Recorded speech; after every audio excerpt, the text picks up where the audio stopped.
Kumusta mga ka-Lightning Scientific Arnis International or LSI? Binabati ko po ang ating grupo na ika-84 anniversary ng Lightning Scientific Arnis International na tinatag ng ating founder na si Yumaong Grandmaster Benjamin Lunal Lima, na halos sa kabuuan ito ay kanyang malapit na kaarawan. At binabati ko rin ang kanyang anak na kasulukuyang aming chairwoman ng Lightning Scientific Arnis International na si Ate Patty Caballero. At binabati ko rin lahat ng practitioner ng Lightning Scientific Arnis International, lalo na sa mga senior grandmaster at saka mga grandmaster at senior masters at master at mga student ng Lightning. Happy 84 anniversary ng Lightning Scientific International. Mabuhay ang Lightning. Nawa ipatuloy natin ang pagpapalaganap ng iniwan ng ating founder na sistema ng Arnis na Lightning Scientific Arnis International, na ang ating tatak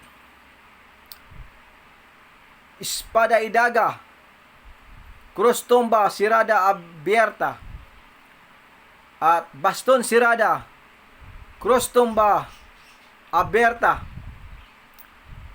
at doblada, cruz tumba abierta, at trampeda doblada di cadinilla.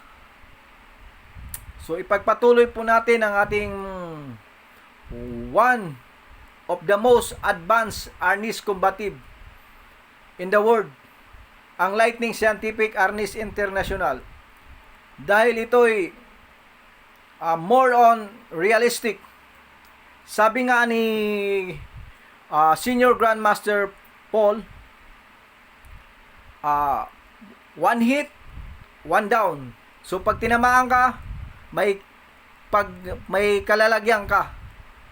So yan po ang iniwan na sistema ng Yumaong Grandmaster founder ng Lightning na si Benjamin Lunal Lima. So isang bigayan lang, pag tinamaan ka, wala nang maraming kwento.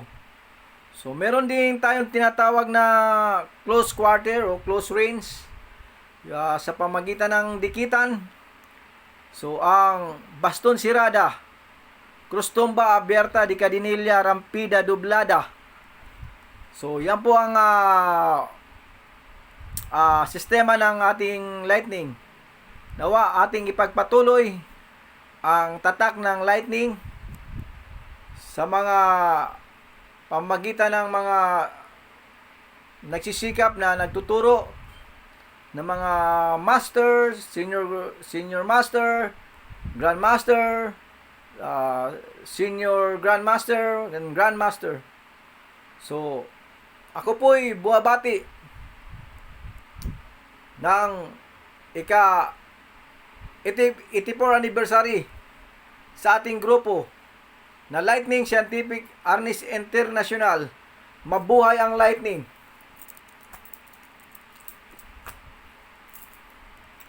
So isa po sa ating sistema,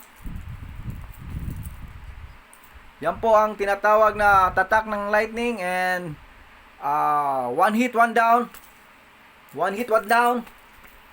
So yan po ang tatak ng Lightning.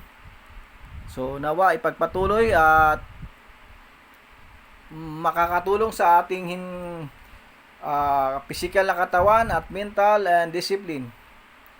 So at binabati ko rin pala ang aking dalawang mentor. Nakilala ko si Grandmaster dahil ang ating founder dahil kay Grandmaster Nick Sotamento. Siya po ang dahilan kaya andito ako sa Lightning. At nakilala ko ang ating founder na si Grandmaster Benjamin Luna Lima.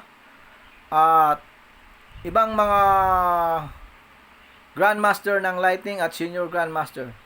So pugay po sa inyong lahat mga Grandmaster, Senior Grandmaster, at mga Master, at mga student. Pugay po.